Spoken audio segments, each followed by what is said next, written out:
Alright, so despite pre-grieving the end of this show, I'm decidedly not ready for Succession to be over, but here we are, after 4 seasons of actors, writers, producers, everyone involved performing at the absolute top of their game, we are done with hands down one of the best shows ever made. From the get-go, people have likened Succession to Shakespeare, and it's true. Like Succession, Shakespeare's plays are wonderfully entertaining and funny, but they obviously transcend entertainment. Their artistic power is in teaching us about both humans and humanity. We can learn about the social history of their particular context and recognize a commonality between their time and ours. Want to learn about the significance of the Reformation? Read history books, sure, but also read Hamlet, and see how questioning faith and legitimacy rattled through public consciousness. See what people at that time were asking, what they were afraid of, what they hoped for, and maybe recognize yourself in some of it. And I hope this doesn't happen, but if in 100 years people are wondering how the hell America embraced fascism so naively, or how the hell we let climate change happen, I really think you could study Succession the same way we study Shakespeare. Look how we knew exactly what corporations were doing to us. Look how they knew that we knew. Look how we all laughed because it was easier than crying. Succession, inspired by an amalgamation of ultra-wealthy media corporations run by families, namely the one run by the Murdoch family, follows the major question of what will happen to the company Waystar Royco when its founder and CEO Logan Roy passes on the crown, whether it's to one of his children, Connor, Kendall, Roman, and Shiv, or an outsider. It's a bleak reflection of power and trauma, but it's also deeply hilarious, snappy, and absolutely beautifully made. And no, it's not everything, we aren't all Roys, and that's why side characters like Jess, Rava, and Ewan might get proportionally minimal screen time, but like many brilliant supporting characters in Shakespeare, their contributions, whether it's one epic speech or just a background facial expression, give the show the depth and heart that will make it resonate throughout generations. The economic transactions in Succession speak to broader streams of social and political culture. The move we see most often from season 1 to season 4 is a bear hug, which is an offer to buy a publicly listed company at such a premium price that its shareholders are compelled to say yes. This is the perfect foundational metaphor. In a bear hug, the actual managers of a company who are there day to day are beholden to the wishes of distant owners, just as we, the public, are beholden to the decisions of people like the Roys, who are utterly distant from regular life. This video will unpack the core of the show, the resonance of its characters, basically why we were all so hyped to watch rich people talk to each other every week. We'll start with storytelling elements and rhetoric, then look at the main Roy characters, a few supporting characters, and finally, the concept of the audience. Along the way, I'll track thematic resemblance to Shakespeare. And of course, major spoilers ahead for all 4 seasons. Succession uses every storytelling tool at its disposal with utter perfection. Settings are always intentional. For example, the kids are able to bond in the finale when they're in distant Barbados, but that crumbles once they're back in Manhattan. Most episodes have a mood-shifting bathroom scene. Transit is taken seriously as a plot concern and an opportunity for forced tension.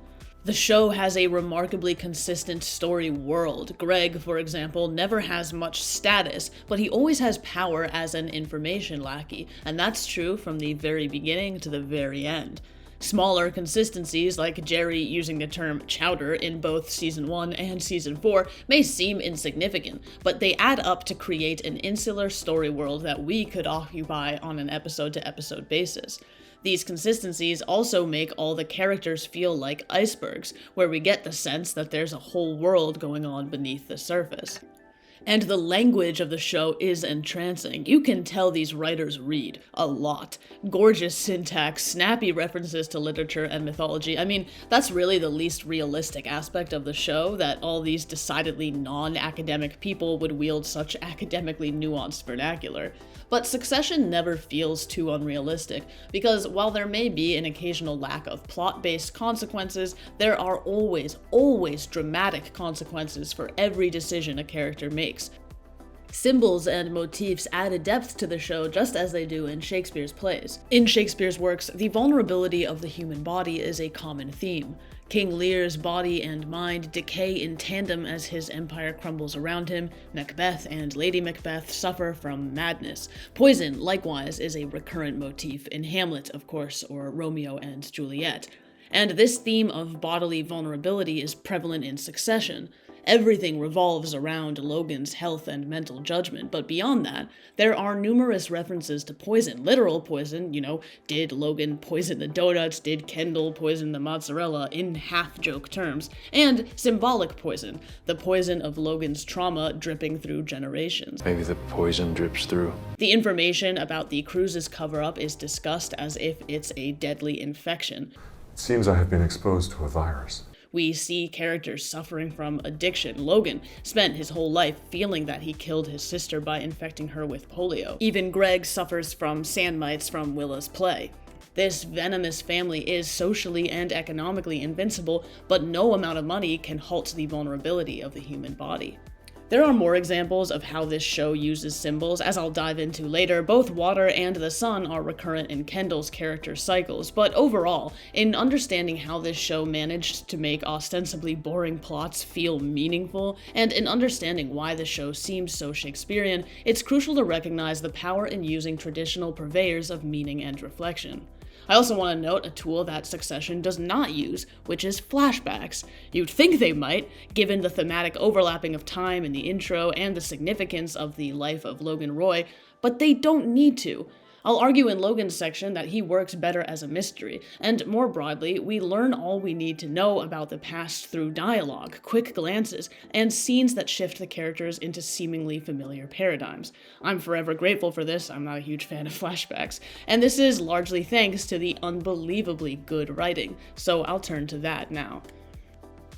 Everyone in Succession is playing a language game, a persuasion game, which gives the dialogue a snappy and consistent feel. Half the sentences end in yeah, as if to say, are you buying this? And in this game, your ability to communicate through not saying what you mean, through not saying what you think, directly informs how well you do in the corporate battlefield. Words are just, nothing. Complicated airflow. So this fake space, this non-speech, is one of the defining qualities of the show. It helps us, the audience, feel like we're involved, because we are. And if you just sit back and watch this show like it came out of the Netflix content mill, you'd miss like 90% of the meaning. Succession feels uniquely realist in this way because this is how humans talk. We put on social masks and we speak in half-truths, even if it's just benign small talk. And it's thematically fitting that the words these characters exchange are indirect representations of thoughts they're actually having, since they're all dealing in representations of reality. It's hard to remember that Greg was once a park mascot, not just because he's super rich now, but also because he's part of the more imaginary space. People in suits, in rooms, pushing around millions, miles and miles away from the real, tangible things and people that create those millions. In every episode, we also have characters intentionally deceiving, misleading, and manipulating one another to get what they want. It's made possible by the sheer amount of both hollow corporate jargon and witty, insulting metaphors they all use, and highlighted by how clumsy and awkward newcomers like Greg sound when they try to communicate on this level. Shakespeare's plays often directly engage with the practice and concept of rhetorical deception. We see this in Hamlet, where the murderous usurper Claudius lives his lie so holistically that he can't even pray anymore, saying to himself, quote, "My words fly up, my thoughts remain below. Words without thoughts never to heaven go." As in, everything he's saying is meaningless. And of course, we see this also in King Lear, which begins with Lear creating a language game for his daughters. It's a competition, and the two eldest are rewarded for their ability to lie and exaggerate about how much they love him, while the third, Cordelia, is punished for her sincerity. In an almost reverse Lear move, Logan convinces each of his kids at some point or another that they're the chosen one, that he loves them the most. It's a rhetorical technique to get what he needs from them. He knows it, and on some level, they each know it too. But living in the pretend world of his approval is too tempting for all of them, including Logan, who seems to really want to believe the words he's saying. So they each ignore what the bells are saying and choose the falsehood. And that's how deception functions here on a micro level in the show, but on another devastating macro level, Succession also teaches us about how media deception influences the country. Season 4, Episode 8, of course, features how heavily cable news can influence politics. No, they can't literally choose the next president, but they can decide what narrative to push, and what millions of people will think is true. Logan and ATN News both use a fallaciously anti-rhetoric form of rhetoric to exercise influence. In his final hell-raising speech at ATN, Logan boasts that they're gonna say what everyone is thinking but is too scared to say. But this is a classic fallacy. Despite Logan's opinion of himself that he just knows things about the world on some special level, you can't know what people are thinking. But if you shout something absurd, like immigrants are evil, then sure, everyone's thinking it now that they've had to hear it, and if it's the kind of lie that's easier to swallow than the truth, people will be convinced that everyone else was indeed thinking it all along, and then you've successfully manufactured your lie into a truth. Just because you say it doesn't make it true. Everyone just fucking agrees with you and believes you, so it becomes true, and then you can turn around and say like, oh, you see? See? I was right. It's another Shakespearean trick. The famous Friends, Romans, Countrymen speech from Julius Caesar is a masterclass in using the rhetoric of, hey, I'm no fancy man, I can't speak that good, I'm just telling it like it is. And it's a speech we see alluded to through both Logan and Kendall. At Turnhaven, the Roys barely know what to make of the Pierces, who have an ostensible commitment to honesty and integrity. Of course, this commitment is surface level only, as Nan, the matriarch, not only buckles for money, but also torments her own staff, insisting her chef join them for drinks, knowing full well she can't, and then taking a big applause for the work that the chef actually did. The Pierces use Shakespeare and the Bible as rhetorical devices, just as the Roys use the idea of, hey, we're just telling it like it is. And it makes for painful humor how these two houses are far more alike than they are distinct. But beyond making a point of just how much bullshit goes on at the helms of these corporations, the choice to populate the script with sophistry and deception is a smart storytelling move because it gives the writers the tool of honesty. Because bullshitting is the default setting of the show scene by scene, when someone cuts through that bullshit and says something real, it's a total sucker punch and a way to deliver brutal emotion to us just as we were getting comfortable laughing at some board meeting or fancy dinner. Honesty always kicks off a major power shift in the show, sometimes because the character has just totally screwed up by breaking the rhetoric rules of their world. You can... Well, Oh, for sake, Dad, just tell him it's gonna be me.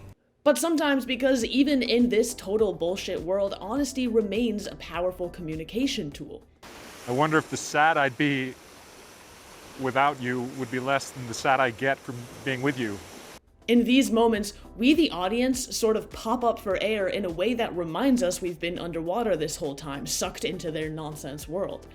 More on these moments of clarity later, but for now, turning to the characters who deliver them. you're such fucking dopes. I love you, but you are not serious people. Logan Roy is a main character, sure, but quite apart from the kids who are truly the center of the narrative, Logan functions much more as a myth or an idea than a living, breathing human. Perhaps the myth of the American dream, with his brother Ewan a walking reminder of what you have to kill in yourself to accomplish it. Logan is obviously modeled after Rupert Murdoch, but with his grandiose sense of detachment from the modern world, he also feels like the American business moguls of the late 19th century who transformed Manhattan, introduced partial ownership, influenced politics, and grew the distance between real, tangible goods versus conceptual representation through shares and slips of paper. How much is a gallon of milk? What? How much is a gallon of milk? I don't know. I mean, who the fuck knows, Dad? Literally, no one knows. Who gives a shit? 1 foot stuck in another world, Logan was a lonely, isolated character. Nothing tastes like it used to, does it? Nothing's the same as it was. Who drove away every corner of his own humanity, surrounded himself with sycophants, and was unable to relate to his own privileged children. He occasionally grants us glimpses into his personal philosophies, and they're pretty bleak. Life, he says, is a fight for a knife in the mud. People are numbers, people are economic units. To him, the market isn't a means to an end, but an end in and of itself, tyrannical, all-consuming, ever-present, much like himself to the other characters. He was, as Kendall eulogizes, comfortable in this world, but only because he annihilated his own humanity and that of others. His life was easier without contemplation or examination, and he abandoned romantic relationships the second they got complicated. As J.R.R. says, we can't see the bottom of the pool when it comes to Logan. Though Ewan's eulogy clarifies the origin of Logan's pain, his dramatic function in the show doesn't include or require much depth at all. And to be clear, that's not a writing flaw, but rather a character feature. Logan was the only character written purposefully as an archetype, the overbearing patriarch with a mysterious, troubled past, so his dramatic function doesn't require introspection or development. And although Brian Cox's magnificent performance does hint at turbulence under the surface, with Logan, what we see is pretty much what we get. For all the comparisons, Succession really isn't King Lear. Logan, like Lear, does have moments of bodily and mental frailty, but the story here isn't about that. It's not really about Logan, it's about how people in his orbit react to the loss of their anchor. As more evidence that Logan is more myth than man, I did a rewatch looking for moments when Logan earns his reputation. He's supposed to be this business genius, right? But really, he's usually just the guy who yells the loudest. Though we judge the kids for their pathetic attempts to dethrone him, he's actually frequently rattled and cornered by their maneuvers, namely Kendall's. He typically only triumphs because of someone else's mistake rather than his own actions. Starting in season 1 and going all the way to when the kids outbid him in season 4, Logan always tells them how stupid they are. When the show starts, we find out Logan has caused a monumental debt problem for Waystar Royco, and when Kendall solves it, Logan tells him he's an effing moron. And in the moment, it feels like an epic put-down. It's easy to believe because Kendall is indeed a moron. But taking a step back, I want to ask Logan, what was your plan? I believe you that Kendall's was stupid, sure, but what was your idea? Logan's words of wisdom are often manipulative BS or nihilistic nonsense. We never really learn much about his business acumen or head for strategy. But we know that he created something amazing. We know that people idolized, respected, and feared both him and his empire, and that's really all we needed for the story to work. Because Succession was so masterful at show-don't-tell exposition, because Logan was more of an idea, I do think the show functioned just as well, if not even slightly better, when we were left with his memory rather than his actual presence. He was a powerful narrative anchor, but the question was always what would happen to the boat once it cut loose. And I did get slightly tired of him telling everyone how stupid they are without seeing him do anything particularly intelligent. But again, we know he did. We know he built Waystar from the ground up, and we know that he couldn't stand the privilege that he gave his own kids. You're so fucking jealous of what you've given your own kids. You can't handle it. You can't work it out. That it was in some ways easier for him to connect with people like Matsson, maybe even Tom and Greg, because they came from far more humble backgrounds than his own children, who were certainly doomed from the start. Logan couldn't relinquish power over his empire or power over his children, as we know he had main custody. And if he were the main character of this story, I would need to know why. But all in all, this character performance was a textbook delivery of a character archetype who set more intricate drama in motion for others. But it was only that human thing. The will to be and to be seen and to do. Kendall Roy, a combination of brilliant writing and brilliant acting, Kendall Roy will no doubt go down as one of TV's greatest protagonists. Per Aristotle, the mark of a tragic hero is that his tragedy be a result of his own decision-making, and we certainly have that here. It's almost hard to talk about because his trajectory is so painful to behold. It's mentally, emotionally, dramatically exhausting, and Jesse Armstrong time and time again manipulates our audience expectations to have us think, okay, this time he'll get it right, and he just can't. We love a good father and son story, particularly when a bunch of British people write a story about an angsty American son rebelling against his British father, but there's more to Kendall than that. We find his story transcends its context, much more like man's need for meaning and achievement in a way that we can all relate to. Now, in tracking the Shakespearean elements of this character, the most obvious comparison might be Hamlet. In his first appearance in the play, Hamlet makes a pun out of the word sun, saying that clouds don't hang over him, saying, quote, "Not so, my lord, for I'm too much in the sun," as a complaint that he's been called son by one too many people. In Succession, when Logan suffers a health scare out at a shareholder's island, Roman jokingly accuses Kendall of trying to kill Logan with the sun. You tried to assassinate our dad with the sun. The sun also features heavily towards the end of season 2 when they're all on the yacht, exposed, vulnerable, sorting through who might be offered up to take the blame for the cruises scandal. In this episode, Logan chooses to sacrifice Kendall, quoting more sun imagery. What could you possibly kill that you love so much it would make the sun rise again? Of course, Kendall then flips the script and ultimately burns them all. The sun does, in a way, rise again. So it's quite fitting that our last moment with Kendall is a sunset, a goodbye to his biggest claim, a goodbye to his identity. Without the legacy of his father to fight against or supersede, Kendall is left with nothing to exist for. At every turn, Kendall needs to feel both important and righteous, but unfortunately, his hero arc never really works out for him. And when you can't make yourself the hero, the next best thing to do is cast everyone else in your life as a villain, which is the masochistic, destructive path that Kendall goes down. I'd also note that as Kendall descends into this Logan-esque form, he wears sunglasses more and more, which we might see as a way to hide his own eyes, but also to block out the purifying glare of the sun. We also obviously see Kendall in water every season, purifying, cleansing, renewing, but also lethal, all-consuming, dangerous. In another Shakespearean moment, Kendall scrubs the mud and blood off himself after the fatal car crash, and the camera lingers over the drops of water that rinse him.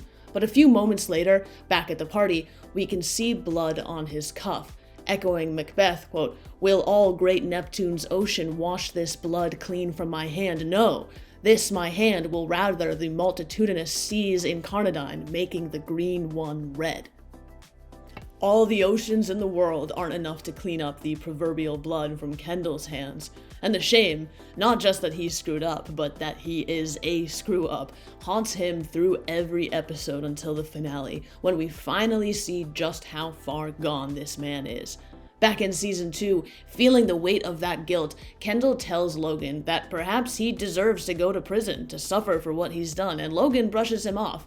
NRPI, he says, no real person involved. Nobody is ever missing, the episode title. And Kendall is disgusted, but like Logan, Kendall is only comfortable in existence when he's able to live in a false reality. And his impulsive lie to the siblings in the finale that the whole thing is made up, that he never got in the car, is the biggest indicator that Kendall, as Ewan seemed to predict, stopped trying to be good, to do right. But he did try for a while, he really did. I'm better than you. I hate to say this because I love you, but you're kind of evil. After failing to take down Logan through the cruises scandal, the end of season 3 has Kendall confess everything to his siblings and ask Logan for a cash-out escape. It's a moment of accountability and personal growth for Kendall, but Logan refuses to let him go. At the start of season 4, Kendall actually seems relatively well adjusted and genuinely delighted to be working with his siblings, to belong somewhere, to be on a team. But it's Logan's death and subsequent power vacuum that sucks him right back in. At the end, Kendall is clearly in a suicidal state, and we get the sense that if Colin, this sort of dark angel who knows everything, weren't there shadowing Kendall both literally and figuratively, perhaps Kendall would have drowned himself. I sort of see Colin as Logan reaching beyond the grave, not to save his son from death, but to sentence him to life, an utter non-life, haunted by the fleeting memory of what it was like to be on top ever so briefly. At the end of the day, we pretty much watch this man return to where he started, having won nothing, lost everything. It's unbelievably rare that a story with that kind of bleak structure be as engaging, funny, and unpredictable as the story of Kendall Roy, and I hope the names of both Jesse Armstrong and Jeremy Strong go down in TV history for it. Grind you down, man. We are sand in the gears. Every email's gonna take like 6 months. We're all gonna spend hundreds of millions of dollars, and in the end, you're gonna get fucking bored and move on. It's not happening, okay? Really? Yeah. Yeah, I fucking hate you. Okay, Roman Roy. I see a lot of comments marveling about how the show makes a fascist enabler into a sympathetic character, and it's not that I disagree. There are certainly a lot of forces at work to angle this detestable dickhead into someone we care about, but the real work is, I think, in using a bad person to deliver universalism, to deliver truths that transcend one form. Watching him unable to enter his father's mausoleum, for example, in one of the most beautiful shots of the show, or watching him falter under the realization that his father's body is in the room. These aren't really scenes about the man Roman Roy, but rather scenes about humanity's inability to wrap our heads around the enormity of death. So while Roman often functions as the Shakespearean jester, If it pleases the court. providing comic relief, actually fun to be around maybe, and occasionally speaking simple truths otherwise obfuscated by corporate jargon, there's a lot more to him than one archetype, thanks to both great writing and an unbelievable performance from Kieran Culkin. He's stunted, no doubt, by the weight of the abuse he grew up with, stunted by the enormity of his own social invincibility. Roman never became an adult because he never really had a childhood, and in this way, until perhaps the finale, Roman is frozen in time. This helps explain his inability to have normal sexual relations, why he acts childishly in rushing the rocket launch, why he can't summon the composure to speak at his father's funeral. It also helps explain his infatuation with Jerry, who is both maternal and who held the respect of Logan. Following his childlike instincts, Roman has the most reliable bullshit detector on the show. He calls BS on Volter and on his trip to Turkey. He invents a VR experience that actually sounds marketable. He only double-crosses his siblings for the sake of avoiding conflict with his parents. Roman has a lot of redeeming qualities. He's the most sensitive of the kids. Not kind per se, but sensitive. We see him draw lines where others won't, such as when he won't sign Shiv's letter damning Kendall's character, and when he's nice to people like Willa and Carrie without ulterior motive. But Roman's sensitivity is irreconcilable with his surroundings, and because he can't really be himself, he acts out with impulsive cruelty, and pursues somewhat manic paths to success that are driven far more by emotional heat than anything else.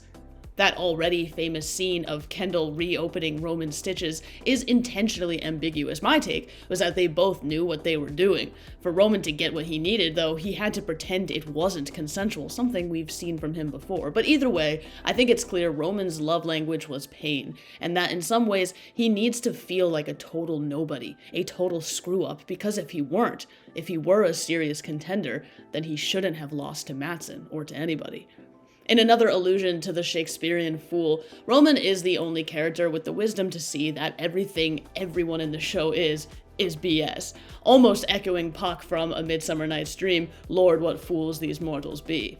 He gets the closest thing to a happy ending, and it works for him, since he's been the only character to put their corporate jargon in real terms. Million is 1,000,000. You do know that. So 500 times $1,000 of actual money that we could be spending on fucking snowmobiles and sushi. This is the kind of wisdom that children can provide. I mean, I'd almost expect Roman to have a race car bed, and the choice to stick him in a cheap Walmart Kids t-shirt in the finale just lands the point home. Roman's glimpse of hope in the ending, bittersweet though it may be, was, I think, this show's way of building a way out for us.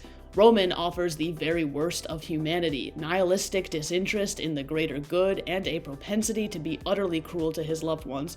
But if he's this show's inner child, if he's the emotional core that was stunted by the weight of self-interest, abuse, competition, the market, setting him free offers a glimmer of hope that we too can escape the paths laid before us.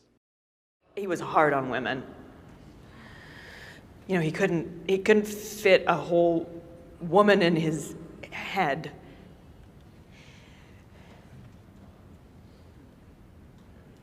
But he did okay. You did okay, Dad. Shiv Roy is probably the most magnetic character presence on Succession, thanks to Sarah Snook, who elevated an already wonderful piece of writing into one of the most complex characters I've ever seen on screen. Another Shakespearean element of Succession is its degree of ambiguity. You know, centuries later, books are still being written with disagreements over motivations and subtext in Shakespeare's plays, and that's part of their endurance. Succession has so much latitude for interpretation. For example, I always thought Shiv had an inherited eating disorder. Whenever Caroline feeds her children, Caroline comments on not being hungry and having prepared very little. In the finale, the kids joke about how empty the fridge is. Caroline immediately notes the change in Shiv's body, and whenever Shiv lounges, she covers her stomach with some random object. And look, maybe all of that is nothing, but my point is you can absolutely watch this show and pick up on implicit hints of character depth. But to get to the real ambiguity here, the thing I imagine we'll all be arguing about for months is why and at what point did Shiv decide to betray her brothers in the end? Maybe it was a calculated power play. Maybe it was in defense of Roman. Maybe in a moment like her outburst at Turnhaven, she just reacted to the room without much thought or strategy. As their relationship is maybe healing, Tom gives Shiv a scorpion paperweight. Now, in the fable of the scorpion and the frog, a scorpion asks a frog to carry it across a river. He convinces the frog by promising not to sting it, saying it would drown them both, so why would he? Then, halfway across the river, that's exactly what he does, and when the frog, who's dying, asks why, the scorpion just says, "I don't know, it's in my nature." The fable is meant to reflect that vicious people can't stop themselves from hurting others, even when it's not in their self-interest. There's also a common story that scorpions sting themselves to death when caught in a fire, though I think the scientific basis for that is dicey. So my take is that Shiv just stung herself out of spite. Spite for the world, her brother, her husband, her mother, her baby, because that's all she has left. We also gotta note the abstract painting behind Shiv during the argument scene, which apparently the artist made by lying down on canvas and guiding charcoal with her body. Perhaps this choice indicates how Shiv is following physically guided instincts rather than logic or mental strategy.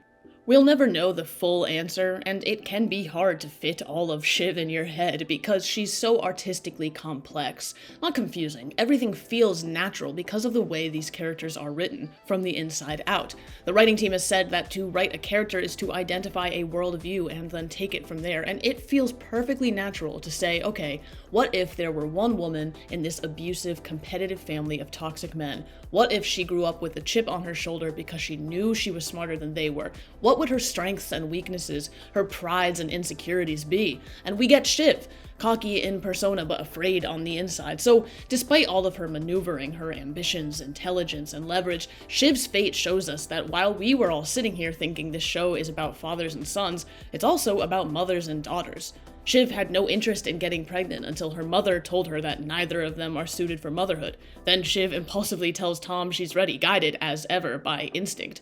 And it's easy to detest Shiv. She weaponizes the concept of the good to try to stop Mencken's election, and we know it's largely driven by her secret deal with Matsson. She preaches about democracy but can't stand regular people. And while yes, I think some of the Shiv hate is rooted in misogyny, I'm more apt to think it's because she embodies something we most hate in ourselves. That we know what's right versus wrong, but often shy away from actually living it, choosing to cite moral integrity only when it happens to also serve self-interest.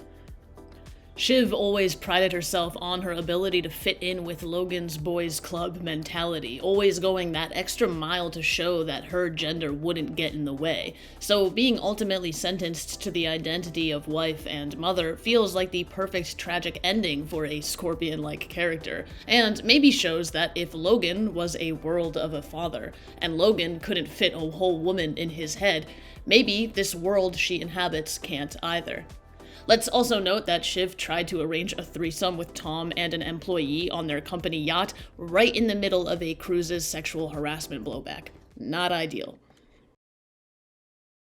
Kidding, of course. No, sure, you're speculating in a comic mode. Yeah, in a humorous vein. We're not gonna let the little princes screw things up, right, Frank? There are far too many characters to cover in one video, and honestly, every supporting character does deserve their own time, but there are a few that perform standout storytelling throughout the show.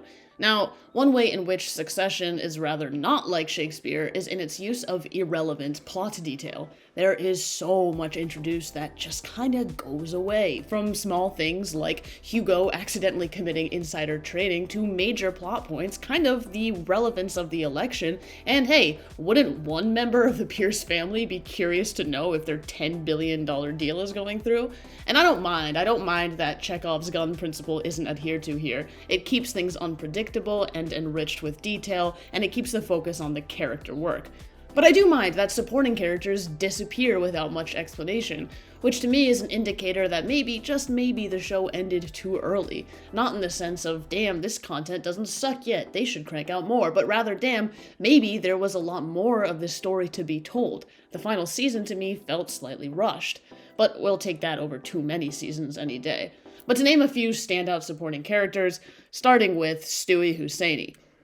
Dude, it doesn't matter. It doesn't mean anything. You can threaten to stuff 1,000,000 severed dicks into my ball bag, but the actual fact is, we're persuading more and more shareholders every day that we offer them just a slightly better chance for them to make a little bit more money on their fucking dollar, and that's all that this is. Stewy performs two strong storytelling functions. One, he gives Kendall something to bounce off of, so we can learn what Kendall is and what he isn't. Kendall feels the need to be righteous. Stewy certainly doesn't. Stewy is casually self-aware. Kendall is aggressively neither of those things. But Stewy, through being charming and witty and attractive, opens an avenue of commentary otherwise slightly missing here. And to be clear, the show would certainly lose a lot if every main character were charming and cool. That would defeat the purpose. But it's a reminder that monumentally selfish, borderline evil, catastrophically dismissive of the world characters can seem appealing. It's something that Arjen Moyed cares about. He wants the jerks he plays in both Succession and A Doll's House on Broadway to be likable on the surface level, so that we maybe see some of ourselves in them and reflect more on who we are. Meanwhile, Nate, who no one likes, might be actually overall good for the world. Also gotta note the detail that, unlike the Roys, Stewy is often seen eating, perhaps the mark of self-assuredness. You don't know how vulnerable a human being can be. He made you a playground, and you think it's the whole world. Marcia, Logan's second wife, was set up to be a major player. The first real corporate plot was over whether the kids would sign off on Marcia receiving double voting power when Logan died. And when Logan does die, no one even mentions it. She was fierce, intelligent, and manipulative, and it seems like she and Logan had a surprisingly balanced dynamic, so it was a real shame when she became narratively irrelevant, only to return for what were ultimately cameos in season 4.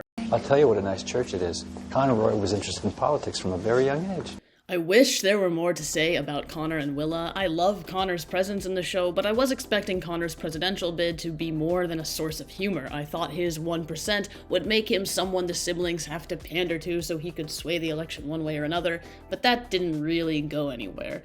I don't consider his ending or Willa's ending to be remotely warm or optimistic. Willa, the struggling playwright, cashed into the very family whose world order makes it hard to be a playwright, who endorses Mencken, someone her family hates. And in my opinion, she's not free, she didn't make it, she's more trapped than ever, but her entire story is up to interpretation, and I'm glad she remained a consistent part of the cast. I have some leverage, but I'm reluctant to use it. You know, in case it sours things for us. Greg Hirsch, Greg the Egg, the Sporus to Tom's Nero, is a fantastic feature of the show. Introducing an outsider/audience stand-in perspective heightened the absurdity of the insiders early on, as for a while, Greg was just trying to stay afloat. It's easy to forget, but initially, Greg had moral scruples. It's like, kind of against my principles. Your principles? Craig, don't be an asshole. You don't have principles. Dude, ATN is a very toxic element in the culture. As the show progressed, Greg descended into the rot, showing how if you wear a mask long enough, it does become your face. He turned from playing both sides out of fear to playing both sides as strategy. But most interestingly, I feel like Greg helped make information as pivotal as it was to the whole show. He functioned like a little mischievous messenger god, and I imagine he was a really handy tool in the writer's room. Nero pushed his wife down the stairs. And then he had Sporus castrated, and he married him instead. And then there's the new king himself, Tom Wambsgans. made the unassisted triple play, and stole the win. Except he was assisted, and he didn't really win. The only winner of the show is Lukas Matsson, who chooses Tom precisely because Tom is so subservient. In season 1, Logan tells Shiv, "You're marrying a man fathoms beneath you because you don't want to risk being betrayed." And it's almost like Matsson corporate marries Tom for the exact same reason. Having listened to Alexander Skarsgård explain that he carried Matsson as a sort of new money versus old money, he probably sees something redeeming in that Tom is an outsider, not part of the foul Goliath of the Roy family. I love the symmetry that Tom and Logan each married upper-class women with the implicit intent to raise their own social standing, and every depiction of the way Tom enjoys wealth is utterly repulsive and childish. I'm so happy this guy landed the throne, not because he's sneakily the best of them all, what a killer playing a long con, always a winner, but because he's actually a loser. Sure, he works hard, maybe, but we don't see him ever being particularly good at anything. And I feel like his win demonstrates that to succeed in this world, the best thing you can do is roll over at every turn and let the top dogs trample all over you until your agency is so diminished that they couldn't even conceive of you as a threat. The cycle of paternal abuse may have failed to land Kendall in the chair, but the macro cycles of people ascending economically, shedding away other parts of their life, like family and romance, using a grit that the Nepo kids don't have, certainly continues. Again, there are so many more charismatic supporting characters, and I tried to discuss people like Caroline throughout the main Roy group, but they're all wonderful. I cannot imagine Succession without Jerry, for example, who steals every scene she's in and was rightfully a huge favorite, or even Frank and Carl. That Succession took these characters seriously and gave them the latitude to feel organic, real, and engaging really helps set this show apart. And I haven't forgotten about Ewan, who shows up every now and then like a pinch hitter who always clears the bases, but as he really closed the concluding chapter on Logan Roy, it seems fitting to discuss him in the conclusion. Shakespeare's works are populated with some of the greatest speeches of literature, soliloquies and monologues that summon the depths of human existence, define love, and sway history. And while there are a great number of speeches in succession, to me, the most notable by far is Ewan's eulogy at the funeral of Logan Roy. Of all the ways to describe Logan Roy, overbearing, abusive, sexist, bully, any of those, one I wasn't ready for was the word meager. How could a man, an empire-building, gravity-centering world of a man, have meagerness? Because to be meager is to shy away from the true difficulties of life, empathy, kindness, forgiveness, values perhaps traditionally associated with femininity and even weakness, but they should be universal. Logan, Ewan says, at some point stops trying. And Ewan is looking out over an audience of people that have done the same. On that very day, Logan's funeral is being protested, presumably by the swaths of regular people whose lives will be tangibly affected by the newly elected fascist who's at the funeral. And none of these audience members, perhaps with the exception of said fascist, have an explicit agenda to make the world worse. Many of them are just there because they're there, because they followed the path that made the most sense for their own gain. And it doesn't matter that Ewan's speech did nothing to sway their hearts and minds. It doesn't matter that Kendall decidedly won the funeral, because it wasn't written into the show for its immediate audience. It was written for us.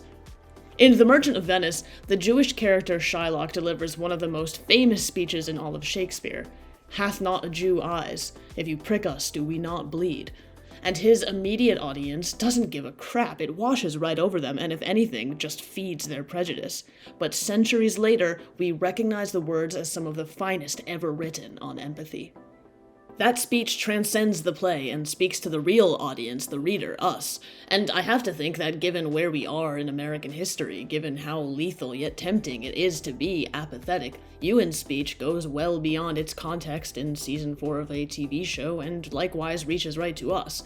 Ewan's honesty, his clarity in this speech, is the perfect antidote to Logan's world of sophistry and darkness. And Ewan, of course, actually fought in Vietnam, whereas Logan simply collected medals, so his presence in the show reminds us to see the world as it is, and fight for what it should be, instead of lapsing into the comfort of imagined narratives and cozy lies. Kendall calls the flow of money the lifeblood of America, but he knows that that's at least only a half-truth. Even after he leaves an envelope of cash at Andrew Dodd's house, he's plagued with moral guilt. And none of this is to say that money doesn't matter or that no good comes from business, but if we turn to the poem from which every season finale title is taken, which is about a man so potently haunted with a guilt he seems to have imagined, we can see that this show isn't as cynical as it may seem. It features the incompatibility of corporate capitalism with democracy. It features the incompatibility of selfishness with love. But taken as a whole, it seems like a message to us, a reminder not to stop trying, to fight against our own meagerness, lest we suffer the same fate as our rather wretched protagonist, Kendall Roy. Because at the end of the day, Succession was about the interconnectedness between what happens in the greater world and what happens in every individual's inner self. And while we don't all wield the social power of a Roy, we all have the option, as demonstrated by Jess, to walk away from the darkness. And I know there are many shows out there of this prestige caliber, but I'll miss this topically hilarious, detailed to perfection, greatly enjoyable yet difficult example of fulfilling art's purpose, which is, as Hamlet says, to hold a mirror up to nature. And it's fitting that this magnificent show came to its conclusion during a writer's strike. We're in the midst of a corporate battle against art. And to quote Jeremy Strong, quote, "The writers, man, it begins with them and it ends with them. Everything we do as actors is because of the writing. We're nothing without the writers. Nothing." As always, thank you so very much for watching. Thank you so much for joining me as I talk about one of my favorite shows of all time, and please subscribe to the channel.